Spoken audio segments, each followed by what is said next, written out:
Indonesia, Solomon island और अब कारगिल दुनिया के तीन अलग अलग हिस्से। एक प्रशांत महासागर में फ्रेंच गुयाना के पास बसा द्वीप समूह, दूसरा दक्षिण एशियाई देश, तीसरा हमारा कारगिल। सोलोमन में 7.0, इंडोनेशिया में 5.6 और कारगिल में 4.3 तीव्रता का भूकंप आया है।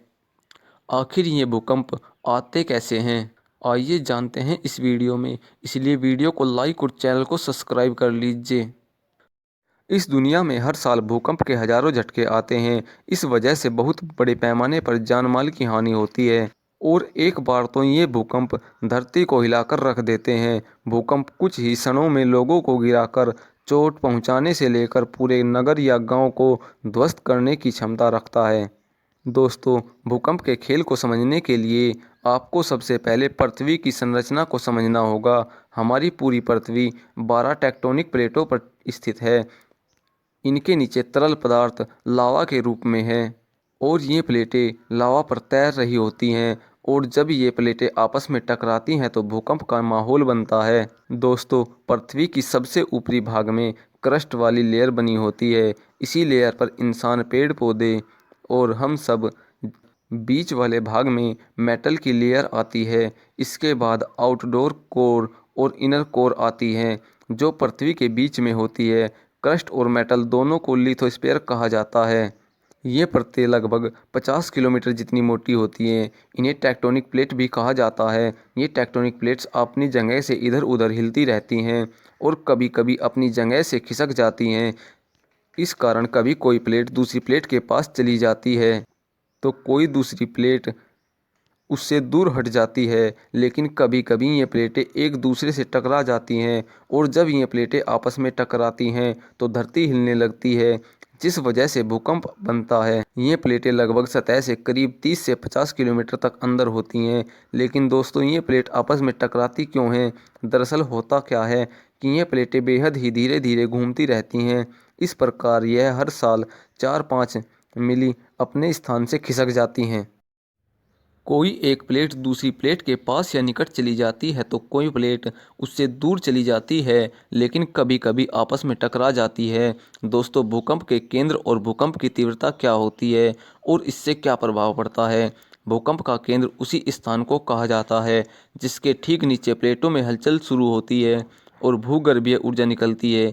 इस जगह पर भूकंप तबाही बहुत ही ज़्यादा होती है। कंपन की आवृत्ति जैसे जैसे दूर होती जाती है, इसका प्रभाव धीरे धीरे कम होता जाता है। लेकिन ये इस बात पर निर्भर करता है कि भूकंपीय आवृत्ति ऊपर की ओर है या नीचे के दायरे में। यदि कंपन की आवृत्ति ऊपर को है तो कम क्षेत्रफल प्रभावित होगा। दोस्तों, भूकंप की तीव्रता को मापने के लिए रिएक्टर स्केल को उपयोग में लिया जाता है।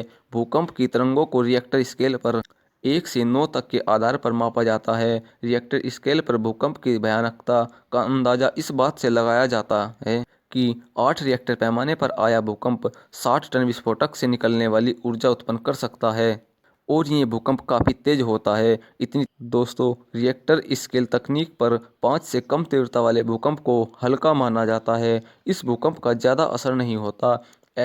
ऐसे भूकंप हर साल में करीब 6000 के आसपास आते हैं। हालांकि ये डेंजर नहीं होते, पर ये काफ़ी हद तक क्षेत्र की संरचना पर निर्भर करता है। यदि इसका केंद्र नदी के तट पर होता है तो वहाँ भूकंप रोधी तकनीक के भवन व ऊंची इमारतें न बनी हों तो 5 तीव्रता का भूकंप भी काफ़ी खतरनाक हो सकता है। वहीं रिएक्टर पैमाने पर 2 या इससे कम तीव्रता वाले भूकंप को रिकॉर्ड करना मुश्किल हो जाता है तथा उनके झटके महसूस नहीं किए जा सकते।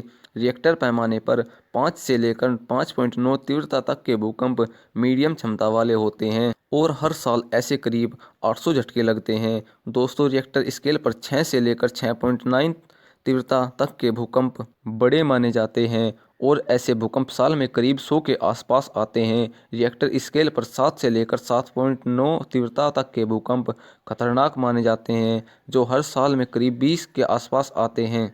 रिएक्टर पैमाने पर 8 से लेकर 8.9 तक के भूकंप को सबसे खतरनाक माना जाता है और ऐसा भूकंप कभी कभी आता है, जबकि इससे बड़े भूकंप सदियों में आने की संभावना रहती है।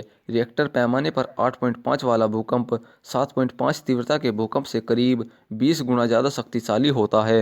यदि दोस्तों अचानक भूकंप आ जाए तो आप उस समय घर से बाहर खुले में जा सकते हैं। यदि आप घर के अंदर फंस जाते हैं तो आप घर के अंदर ही किसी मजबूत जगह पर छिपकर बैठ जाएं। घर के कोने में हैं तो भी आप भूकंप के झटकों से बच सकते हैं। अंत में आप लोगों से एक सवाल, कमेंट बॉक्स में उस देश का नाम बताइए जिसमें सबसे ज़्यादा भूकंप आते हैं।